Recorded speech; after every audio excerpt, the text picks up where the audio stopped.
Sud Radio, l'invité politique,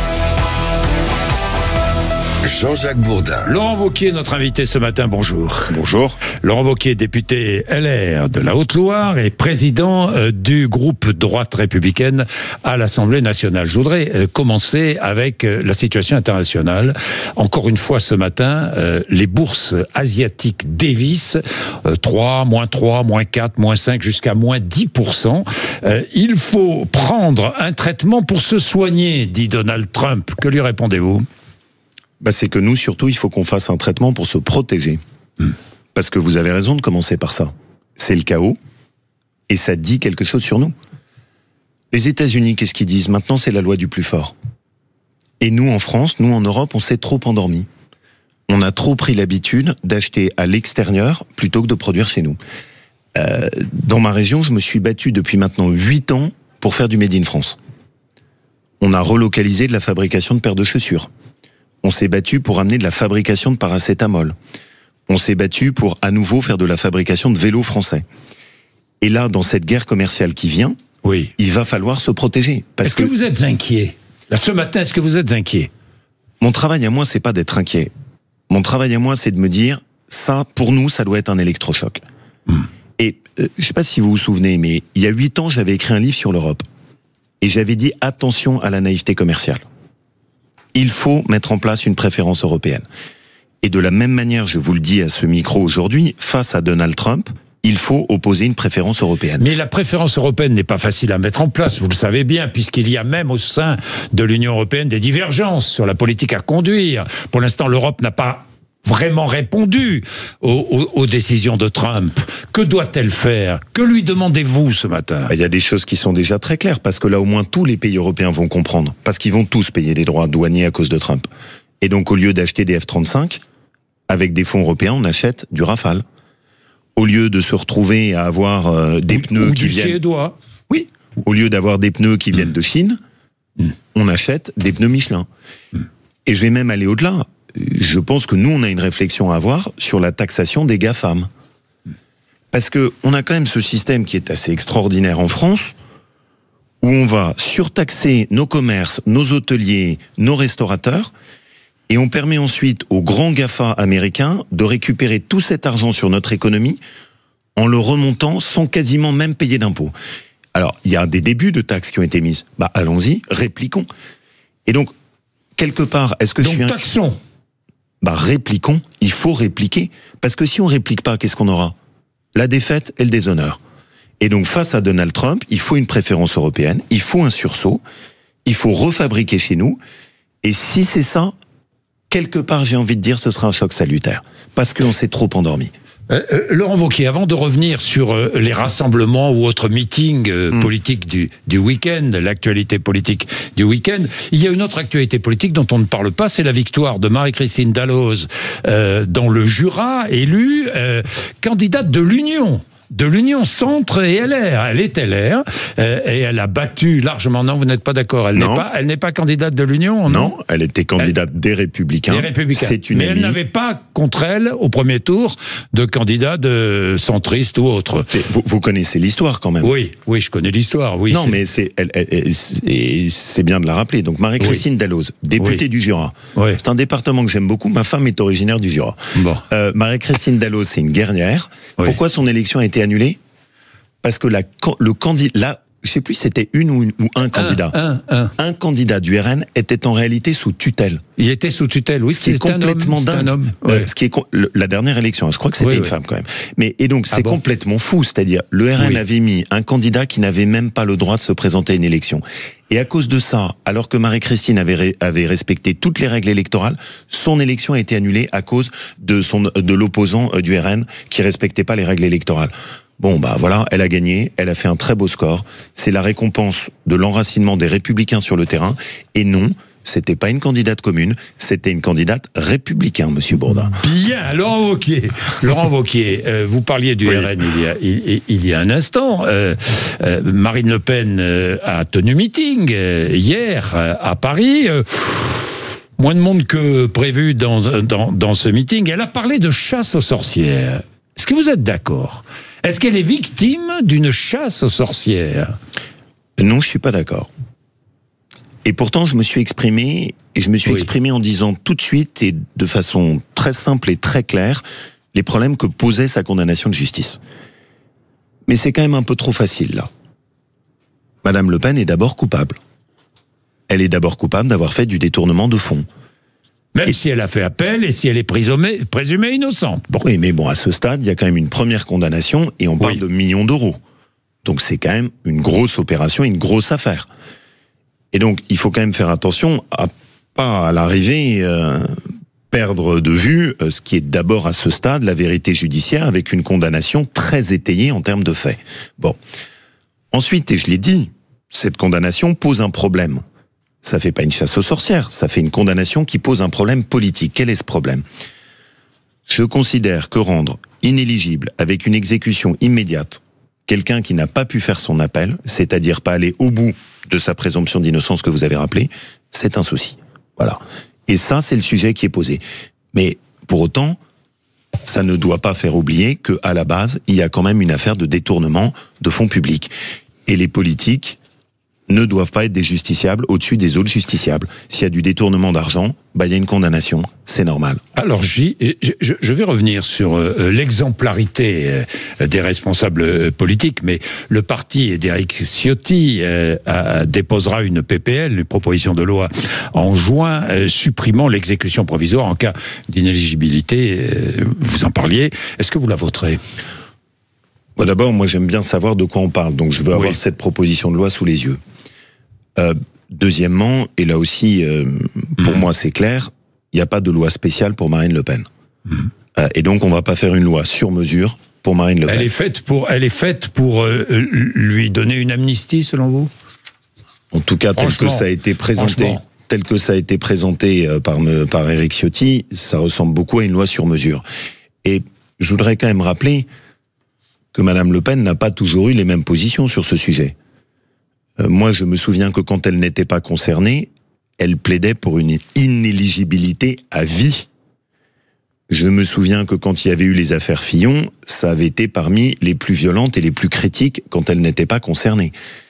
Et que maintenant qu'elle est concernée, son discours sur le sujet a totalement changé. Moi, j'ai pas changé. J'ai voté contre cette loi Sapin 2 dès le début, parce que je pensais que ça poserait des problèmes. Donc je suis en cohérence avec moi-même. Est-ce qu'il faut interdire d'élection à vie les responsables politiques condamnés ? Non, parce que je vous l'ai dit, je suis favorable à ce que des responsables politiques qui font des erreurs ou qui ont commis des infractions soient condamnés. Mais je ne veux ni de justice d'exception pour les protéger. C'est pour ça que je suis quand même interrogatif sur cette idée d'une loi spéciale pour Madame Le Pen. Mais il ne faut pas non plus sanctionner les politiques plus que d'autres. C'est des justiciables. Pas de casier judiciaire vierge pour se présenter à une élection. Non, parce que, auquel cas ça vaudrait pour tout le monde. C'est-à-dire, voilà. Mais ça vaut parfois. Ça vaut parfois quand tu es candidat dans une administration, vous le savez bien. Mais Monsieur Bourdin, vous le savez bien aussi. Oui. On peut faire des erreurs. Et on peut apprendre. Et on a droit à une deuxième chance. C'est une certaine conception aussi du pays et de la justice. Et moi, je suis quand même attaché à ça. Voilà, des politiques peuvent faire des erreurs, ils payent. Et ensuite, ils ont droit à une deuxième chance. Et ça vaut pour tous les Français qui nous écoutent. Bien, on a évoqué le cas Marine Le Pen. Hier, il y avait aussi un meeting à Saint-Denis, un meeting autour de Gabriel Attal. Il y avait là Édouard Philippe, il y avait François Bayrou. Vous n'y étiez pas ? Non. Pourquoi ? Parce que je ne veux pas... Quoi ? Bon, c'est très simple. La droite que je veux reconstruire est une droite qui doit être en rupture avec le macronisme. Et qui est pas là, et qui est pas là pour s'acoquiner avec le macronisme, parce que je considère que le macronisme nous a mis dans le mur. Et donc, je veux pas d'une droite qui aille faire la bouée de sauvetage du en même temps, parce qu'on a quand même vu ce qui s'est passé au cours des dernières années. Avec un petit bout de gauche, un petit bout de droite, on a eu beaucoup de rien du tout. Et donc moi, ce que je veux, c'est créer une droite qui soit un projet de rupture. On a évoqué ce matin l'ampleur des menaces qui sont au-dessus de nous. On va pas faire des petites réformes à la marge, faut tout revoir dans le fonctionnement de notre pays. Et donc moi, ce qui m'intéresse, c'est de refonder une droite républicaine qui propose aux Français un vrai projet de rupture avec le passé, pas les recettes antérieures, pas l'application du système de la Macronie. Et pourquoi est-ce que vous ne censurez pas le gouvernement ? Parce que c'est un choix que j'assume totalement. Vous ne le censurerez pas ? Oui, je l'ai dit, je l'assume totalement, je ne veux pas de chaos pour le pays. Donc vous êtes en complet désaccord avec la politique conduite Non. par Emmanuel Macron. Ah, si. Non, je Oui. suis en complet désaccord avec ce qui a été le projet depuis 8 ans. Oui. Maintenant, on a fait 2 choix Et simples. moins en désaccord avec Non. la politique conduite aujourd'hui. Monsieur Bourdin, je vais vous Oui. répondre Ah oui, simplement mais et, allez-y, très, répondez-moi, et oui. très directement. Oui. Pourquoi est-ce qu'on s'est engagé dans ce gouvernement? Pour éviter le chaos. Oui. J'ai trop vu ce que ça a donné quand on a cherché pendant des mois et des mois un gouvernement. Donc on a assumé nos responsabilités. 2, on ne soutient ce gouvernement qu'au cas par cas. Oui. En mettant de la pression. Et j'espère qu'on abordera tous les domaines où je suis en profond désaccord avec François Bayrou et Emmanuel Macron sur l'Algérie, sur le port du voile. Et donc mon travail, avec le choix que j'ai fait de rester un homme libre, c'est-à-dire je ne dois rien à François Bayrou et Emmanuel Macron, je ne suis pas allé au gouvernement pour rester un homme libre, Oui. et j'exerce... Parce toute qu'on vous a pas proposé ce que vous vouliez aussi, peut-être, non? Pas du tout. Michel Non. Barnier m'avait proposé un Franchement. poste... Non, Michel Barnier m'avait proposé un poste Oui. de ministre de l'économie. Oui. Pourquoi est-ce que je l'ai refusé? Parce que la proposition, c'était de porter un projet d'augmentation d'impôts. J'ai pas augmenté dans ma région, Auvergne-Rhône-Alpes, pendant 8 ans les impôts. Je ne vais pas au gouvernement pour faire l'inverse de ce à quoi je crois. Donc j'ai fait le choix de rester un homme libre. Et ça me permet d'exercer la pression, et ça me permet de vous dire que la droite que je veux ne sera pas la béquille du macronisme. Je veux une droite qui rassemble tous les gens qui partagent les valeurs de droite, quel qu'ait été leur vote par le passé. C'est ça mon projet. Vous dites, je ne dois rien à François Bayrou, ni rien à Emmanuel Macron. C'est ce que vous dites, hein? Oui. Bon, ce n'est pas le cas de votre rival pour la présidence LR, Bruno Retailleau. Je n'ai pas de rival. Bon, je dirais votre concurrent. Non, mais pour- Ça vous va? Votre oui, concurrent, mais- votre adversaire. Je ne sais pas Non. quel mot employer. Bah, parce que vous êtes tellement prudents l'un et l'autre. Non, pas du tout. L'un et l'autre, vous ne voulez pas, surtout pas, vraiment qu'on Bah, tant dise mieux. que vous êtes adversaire. Bah, tant mieux. Vous êtes adversaire quand même. Non, on est en compétition Ah bon sur une élection. J'ai Oui. tout fait pour Vous éviter savez, ça. quand on est en compétition, on a un adversaire. Hein, mais bon. Oui. J'essaye d'éviter que ce soit ça. Oui, Et personnellement, d'accord. j'ai tendu la main jusqu'au bout. Oui. Et je vous redis ce matin que Oui. je veux un duo et pas un duel. Et j'ai même dit que mon premier geste, quand je serai président des Républicains, c'est de proposer à Bruno Retailleau le poste le plus important pour que nous puissions travailler ensemble. Lui ne l'a pas Et- dit. Non. Non, je suis obligé de le constater, mais moi je le dis et je le redis. Bon, d'accord. Oui. Et surtout, je crois à la complémentarité. Voilà, Bruno a fait un choix qui est d'aller au gouvernement. Avec l'explosion de l'insécurité et de l'immigration, c'est un travail à temps plein qui ne permet pas de faire autre chose. Moi, Il j'ai le fait bien. Il se bat pour avoir le maximum Mais de est-ce qu'il résultats. le fait bien? Je vous réponds. Il se bat pour avoir le maximum de résultats et c'est très difficile. Et on le voit par exemple sur le dossier algérien. Très difficile d'avoir des résultats. Et moi, de mon côté, j'ai fait un choix qui est d'avoir une parole libre et qui me permet aussi de faire entendre la différence de la droite. Et c'est fondamental pour notre famille politique. Est-ce que Bruno Retailleau doit tout à Emmanuel Macron aujourd'hui? Non, mais quand vous êtes dans une Il équipe... doit sa popularité. Il est populaire, Bruno Retailleau, non? Vous avez vu dans tous les sondages, je vois sa popularité grimper. Et tant mieux, Grimper, pourquoi? Non, grimper. et tant mieux pour notre famille politique. Oui, Mais il a fait un choix. oui. Quand vous êtes dans une équipe gouvernementale, Ouais. il y a la solidarité gouvernementale. Ça veut dire quoi? Ça veut dire que vous ne critiquez pas le Premier ministre. C'est la règle. Et d'ailleurs, il ne le critique jamais. Moi, j'ai des désaccords forts avec François Ouais. Bayrou. Mais vous ne Deux. censurez pas. Vous avez des accords, mais vous ne censurez pas. Ouais. Mais on peut le comprendre. Oui. Parce que les Français qui Non, mais nous écoutent... parce qu'il y a peut-être une certaine ambiguïté quand même Pas dans du cette tout. C'est-à-dire, position. le choix, c'est simple, Oui. libre, mais pas de chaos. Pas de chaos pour les Français, parce que vous-même, vous avez dit à quel point le contexte était dangereux. Oui. Donc c'est clair, on ne fait pas le choix de Marine Le Pen de faire tomber un gouvernement. Mais la liberté, parce qu'il y a des domaines où je suis pas d'accord. Prenons des illustrations.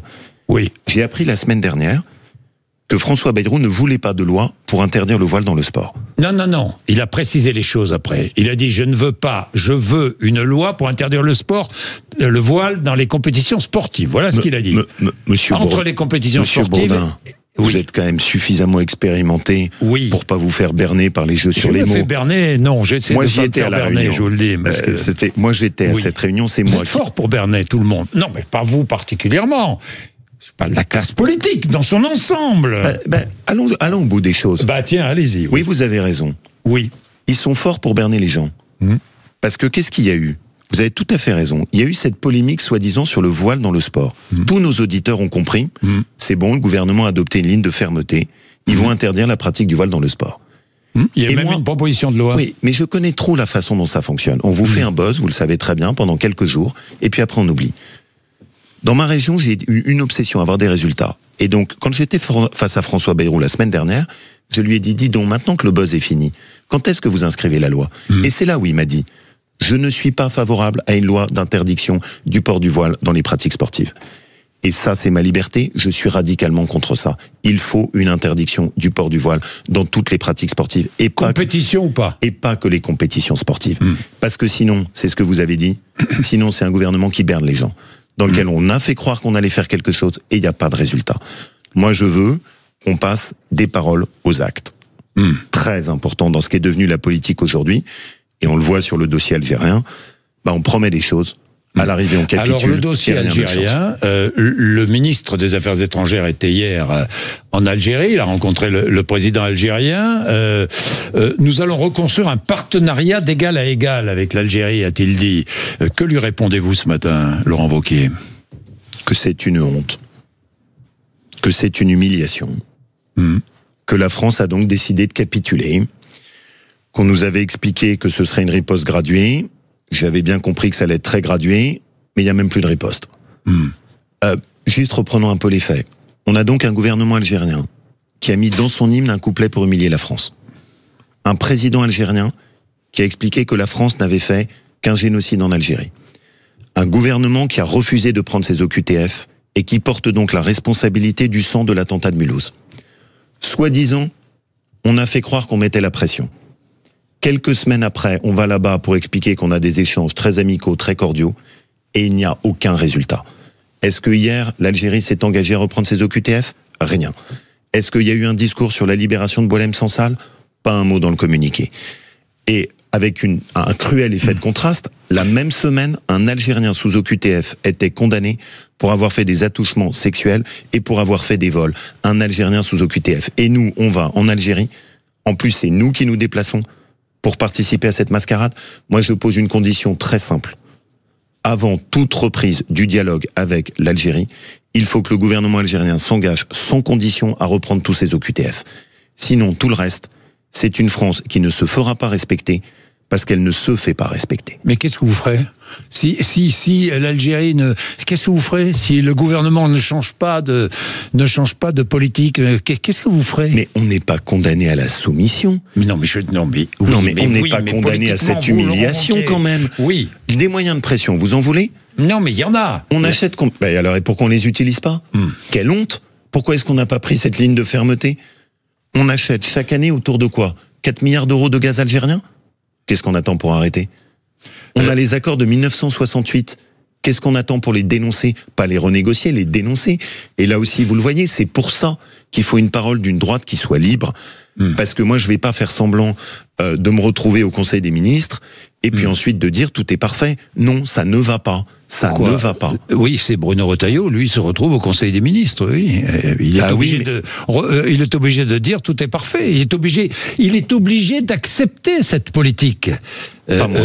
Non, mais pas vous. Non, mais c'est votre différence avec lui. Oui. C'est-à-dire que lui, c'est une forme de traître, quoi. Non, pas du tout. Il pactise. Non, sur ce dossier. Non. Sur ce dossier, qu'est-ce qui s'est passé, monsieur Bourdin ? Allez au bout, Laurent Wauquiez. Allez au bout. Vous avez deux conceptions différentes. Retailleau à la sienne et vous avez la vôtre. C'est pour ça qu'elles sont complémentaires. Oui. Et c'est pour ça. Complémentaires. Et c'est pour ça. Non, pas du tout, parce que je vais vous donner. Oui. Bruno Retailleau s'est battu pour une ligne de fermeté face à l'Algérie. Oui. Et il a raison. Il a été désavoué, franchement. Sauf qu'il n'a pas été écouté. Est-ce qu'il a été désavoué ? Vous avez les résultats. Très clairement, Emmanuel Macron et François Bayrou n'ont pas choisi cette ligne de fermeté. Donc il a été désavoué, dites-le. Non mais sincèrement. Mais je vous le dis, il n'a pas été écouté. Voilà. Et donc nous, qu'est-ce qu'on doit faire, monsieur Bourdin ? Nous, ce qu'on doit faire, c'est exercer de la pression. Oui. Pour faire en sorte que ça bouge. Et c'est pour ça que c'est intéressant de ne pas être au gouvernement, parce que cette pression, je peux l'exercer. Et ce que je veux, Bruno Retailleau veut des résultats, je veux des résultats aussi. Pour l'instant, il n'y en a pas. Et c'est pour ça que ce matin, je peux vous dire clairement, le choix qui est adopté par la France en ce moment sur l'Algérie n'est pas le bon. Voilà. C'est-à-dire que vous désavouez la politique de gouvernement, vous désavouez finalement la posture de, l'implication de Bruno Retailleau dans ce gouvernement, mais vous ne votez pas de censure. Monsieur Bourdin, Bourdin, je comprends pas très bien votre positionnement. Mais parce que les vous Français ne le comprennent pas. Mais non, mais Monsieur Bourdin, vous savez ce qui est parfois les Français vous reprochent, se disent Laurent Wauquiez brillantissime, mais où est sa sincérité? C'est arrivé, vous le savez bien. Monsieur Bourdin, oui, Laurent, vous me blessez en disant ça, et je vais vous dire pourquoi. Je vous dis franchement ce que pense. Oui, mais moi je vais vous dire aussi. Je vous dis ce que pense les Français. Mais moi je vais aussi vous dire franchement les choses. Allez-y. Parce que là, ce que vous cherchez, c'est pas ça. Vous m'écoutez pas. Écoutez-moi. Est-ce que on est d'accord que c'est pas bon de plonger notre pays dans le chaos? Oui ou non? Non, mais moi, j'ai pas posé cette question. Vous dites, vous êtes d'accord, pas d'accord? Moi, je vous dis, ça n'est pas bon de plonger notre pays dans le chaos. Très bien. Et donc, voter et faire tomber un gouvernement, ça n'est pas notre choix. C'est plutôt à notre honneur, non? Vous préférez ce qui s'est passé quand on a fait tomber Michel Barnier? Je ne pense pas que c'est ce que les Français préfèrent. Deuxième chose, j'ai fait le choix de ne pas aller me vendre au gouvernement. Ah bon? C'est un problème de sincérité, ça? Il y a tellement de gens qui vont au poste, il y a tellement de gens qui vont à la soupe. Ça n'a pas été mon choix. Il est allé à la soupe, Retailleau? J'ai fait le choix, moi, de rester libre. Il est allé à la soupe? Je suis pas là pour commenter à chaque fois. Non, mais d'accord. Mais ce que vous cherchez, c'est... Non, je cherche pas les petites phrases. La clarté. La clarté, elle est simple. Je ne suis pas allé à la soupe. Je n'ai pas voulu aller au gouvernement. J'ai voulu rester libre. Troisième chose, je soutiens l'action de nos ministres au gouvernement pour faire en sorte qu'ils réussissent. Qu'ils réussissent sur la sécurité, qu'ils réussissent sur l'immigration. Et quand ils ne sont pas entendus par le Premier ministre ou par le Président de la République, j'exerce ma liberté, ma pression pour faire en sorte qu'on ait des résultats. Eh ben, c'est pas clair. Vous avez besoin d'autre chose en termes de sincérité? Laurent Wauquiez, vous voyez, j'ai appris aussi. J'ai appris aussi. Parce que je sais que c'était un reproche que j'avais. Mais oui, c'est pour ça que je vous en parle. Et sur ce plateau, je vous réponds en toute franchise parce que j'ai mes blessures, j'ai mes cicatrices. Ça m'a blessé parfois, comme quand vous me le dites. Mais j'ai essayé d'apprendre. Et donc maintenant, je dis très clairement, simplement, directement ce que je veux et ce que j'essaye de construire. J'essaye de porter pour notre pays le projet de rupture dont il a besoin. Parce qu'aujourd'hui, notre pays est en décadence, que ça ne marche pas, qu'on a face à nous la menace des États-Unis et de la Chine, et donc que notre pays n'a pas besoin d'appliquer les recettes du passé. Il a besoin de préparer ce projet de rupture fondamental pour le redresser. C'est ça qui m'intéresse. Le président LR sera candidat à la présidence de la République? C'est possible, mais ce ne sera pas automatique. C'est-à-dire que là, non. Là, on choisit notre président pour les Républicains. Oui. Et dans un an, on choisira notre candidat. Et on choisira le meilleur. Et si ça n'est pas moi... Le meilleur comment? Parce que candidat unique du centre et des Républicains? Candidat portant les valeurs de la droite. Pas un candidat de la gauche, du centre et de la droite en même temps. Et donc pour moi, et là c'est une différence avec les soutiens de Bruno Retailleau, je suis contre la primaire. Oui. La primaire, c'est un système dans lequel des électeurs de gauche sont venus choisir à la place des adhérents de notre famille politique. Donc ça, je n'en veux pas. Voilà.